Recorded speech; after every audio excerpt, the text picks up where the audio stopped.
I was reminded by a friend not long ago, someone I've been working with for a number of years, that it was only 5 years or so ago I was talking about the fact that there's no reason for overbuilding in the self-storage industry. With all the data we have available, we would know as developers if we're putting in more self-storage in a trade area than that market area can absorb, causing overbuilding. In my very naive way, I thought, now that we have all this data, there's no reason for overbuilding. Well, boy, was I wrong. I left out one very important factor. That's the human greed factor. Let's talk about that today, and let's talk about how interest rates may affect this overbuilding, particularly with funds. My name's Mark Helm. I'm the author of Creating Wealth Through Self-Storage, and I'm the creator of the Quick Start Academy, which houses the on-demand self-storage boot camp.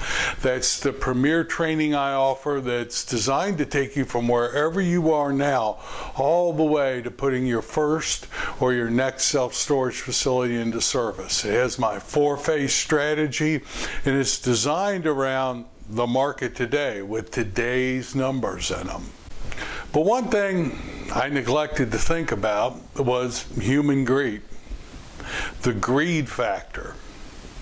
Now, all humans have a tendency to, myself included, to exhibit this factor. But I realized how naive I was at the time talking like that. Because in essence, what I was saying is, I think now, with all the data we have, we can beat the normal real estate cycle. And if you think about the normal real estate cycle, there is expansion, equilibrium, overbuilding, and then contraction or recession.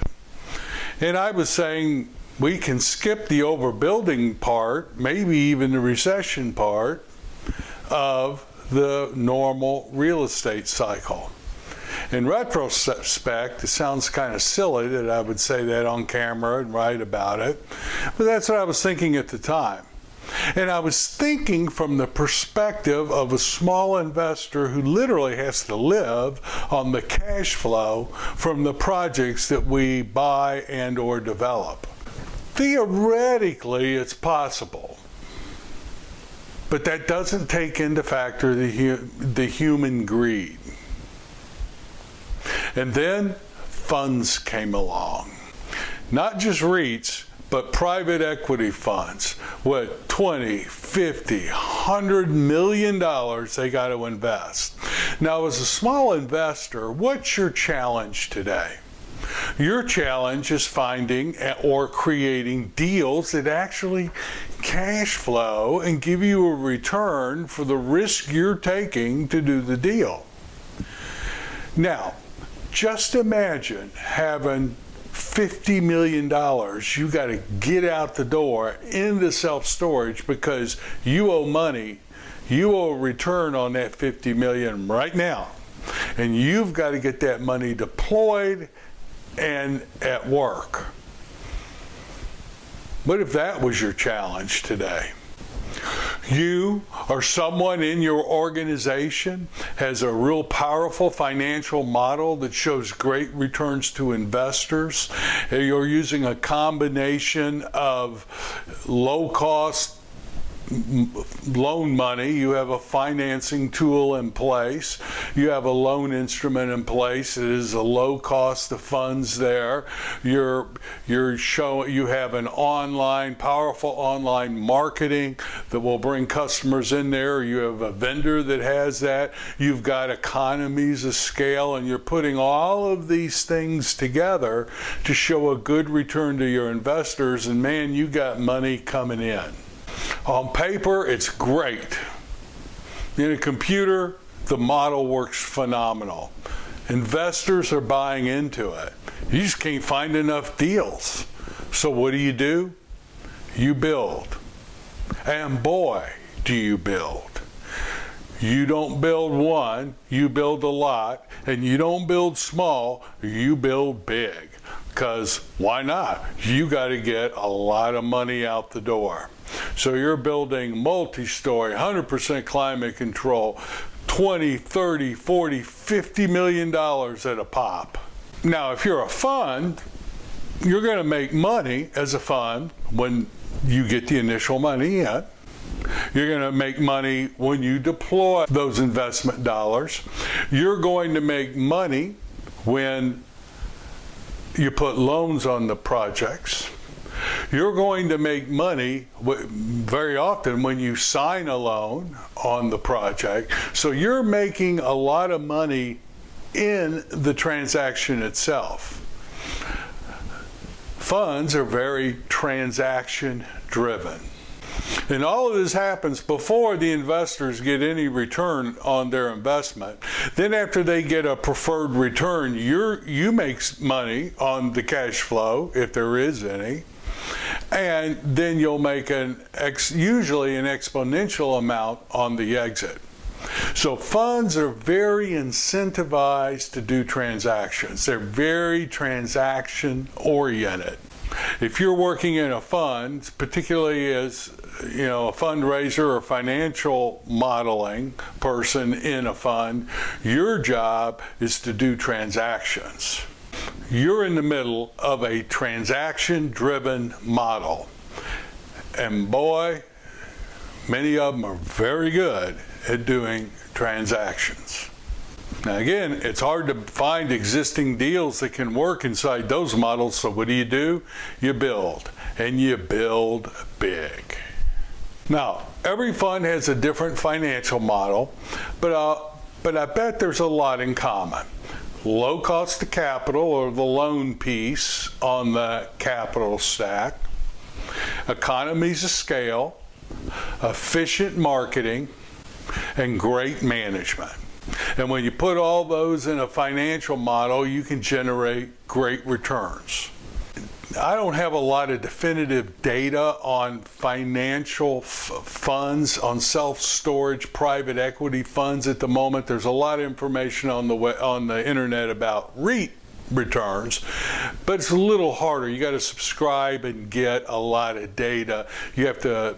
It takes something to generate a lot of data today on self-storage fund, private equity fund returns. But I bet over the past few years, those returns have been pretty good on aggregate.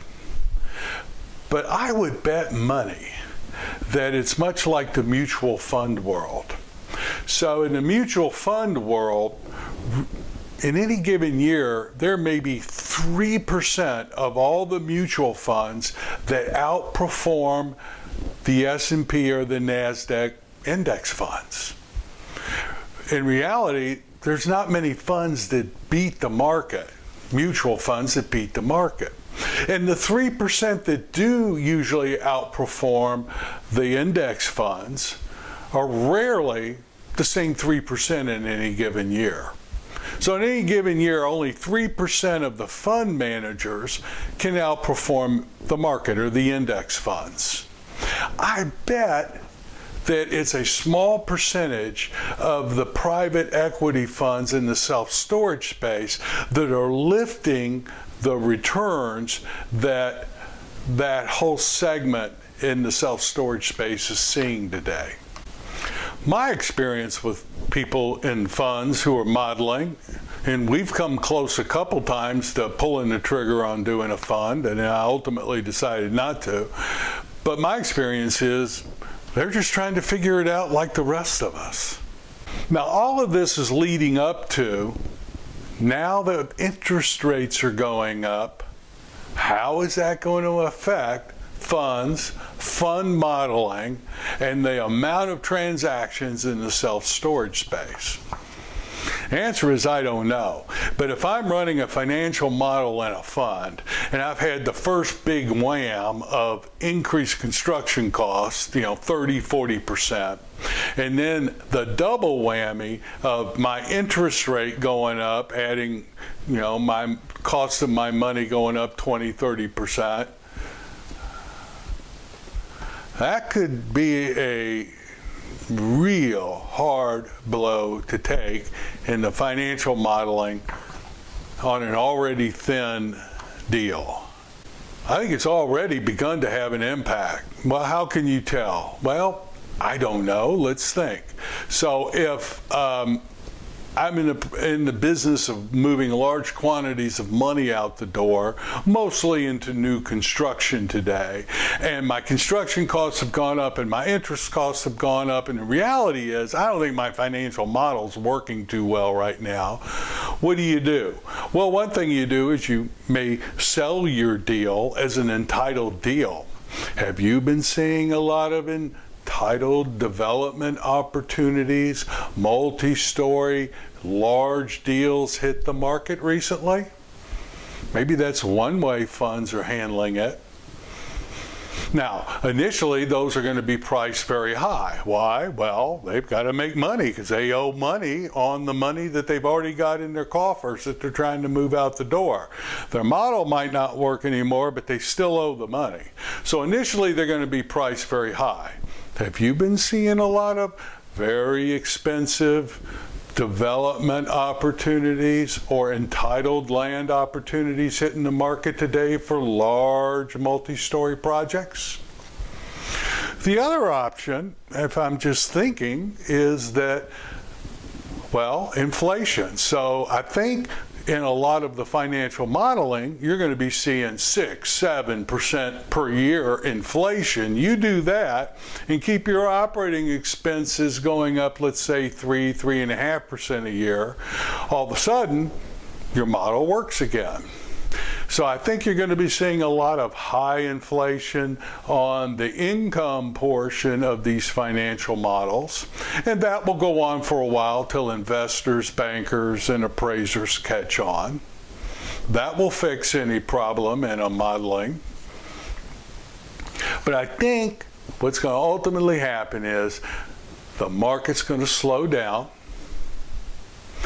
Small investors like us that walk the side of the street of cash flow and real returns as opposed to transactions, we're going to have more opportunity to find deals that work. And there's going to be a general cooling off in the self-storage space, at least the acquisition side of the self-storage space. Now, don't get me wrong. I like funds. I like REITs. In fact, every deal we've ever sold, every self-storage project I've ever owned and sold, with the exception of one, we sold to a fund or to a REIT. So I don't want to see them go anywhere. It wasn't necessarily my initial design, but they've become a very integral, particularly the funds, have become a very integral part of our business strategy over the last 5 years.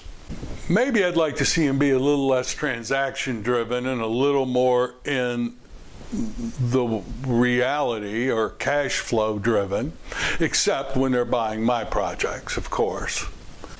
But ultimately, I think there's going to be a little bit of a leveling on the playing field, so small investors will have more opportunities. Yes, our returns might not be as great with increased construction costs and increased interest costs, but typically when you're playing with your own money or your one-off deal monies with investors, you're playing for the most part in the world of reality. So I'm really looking forward to seeing how the financial modeling changes on larger institutional players as construction costs don't come down for a while and loan costs and interest costs go up. Real interested to see what happens in the space, particularly in the fund side, private equity side, and what happens with the financial modeling. Just my thoughts this week. I reserve the right to be wrong. My name's Mark Helm. I'm the author of Creating Wealth Through Self-Storage, and I'm the creator of the Storage World Analyzer, which is the financial modeling tool we use and try to keep it in reality and do transactions that actually work from a cash flow and cash on cash return basis in the real world. If you're interested in finding more, go to Creating Wealth Through Self-Storage or go straight to storageworldanalyzer.com. Thank you very much. I look forward to being with you next week.